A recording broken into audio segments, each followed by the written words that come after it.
Who all has loans that needs to be paid off? Loans that you have to take off your budget for the next 30 years. I know I do, and I know a lot of other people will have that issue as well. With the three terms that are currently being discussed about by the government, all of them sound pretty appeasing to student loan borrowers.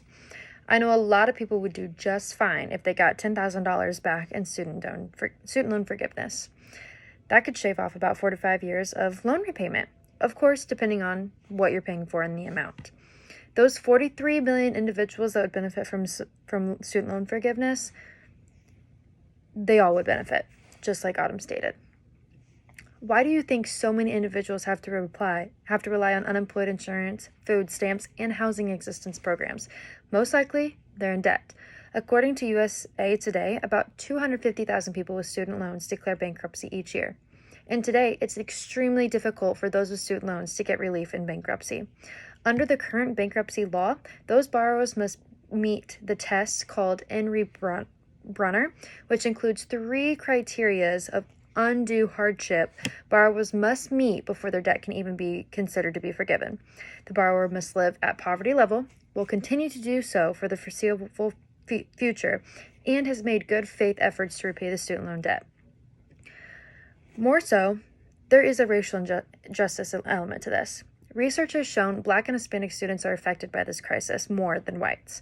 They are more likely to attend for-profit colleges that don't lead to high-paying careers, and they end up borrowing more money than they had to attend these for-profit colleges. Black college students owe an average of $25,000 more in student loan than white graduates. President Biden's relief of student loans for $10,000 is only a short-term solution. It will not help future borrowers. It's time to make a change. Let bankruptcy laws be revised to forgive all student loans. An analysis by the Federal Reserve found that student loan forgiveness of $10,000 would result in roughly 11.8 million borrowers having their entire balance eliminated. That would result in an estimated $321 billion in federal student loans being forgiven. Some have argued that student loan debt cancellation could lead to an economic boost, given currently debt-burdened borrowers the opportunity to spend more money on items that they've been holding off of, like a car, a house. Some experts believe student loan forgiveness won't have a large impact on inflation. White House senior advisor Brian Reese said that the economic impact of any student loan forgiveness proposal would be across the course of years or even a couple of decades. By then, all student loan forgiveness would be forgiven for that individual. Along with this, student loan forgiveness wouldn't put the extra money directly into those borrowers' pockets, just like the stimulus checks did in the past. Instead, the forgiveness would either end or reduce their payments borrowers need to make. David Lazarus, business and consumer news contributor, states that loan forgiveness could provide people with more disposable cash, but it is not a certainty that people will go on spending sprees. A lot of people are super lenient with their money, super anal about their money, and it's not a guarantee that every single person is going to go out there and buy Lamborghinis. But if they did, it would allow more money for them to shop. That in turn would then strengthen the economy.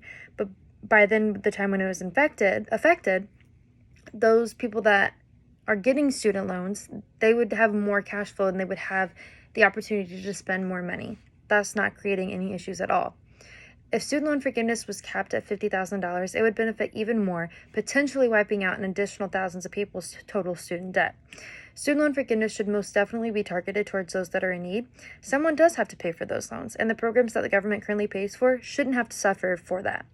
But in the end, if those that have the student loans for a degree that could help them have an increased income, those individuals wouldn't have to be supported through Social Security, food stamps, or those unemployed, the insurance for the unemployed. The government needs to take a look at overall what student loan forgiveness could do for the economy and do for these existing programs and these student loan borrowers. They wouldn't have to throw trillions of dollars into these programs because those with a degree would be able to support themselves alone. They wouldn't have to rely on these programs that the government is giving them. Student loan debt should be forgiven. Take a minute and think about what it could do to impact your life, your friends, and even your family's lives.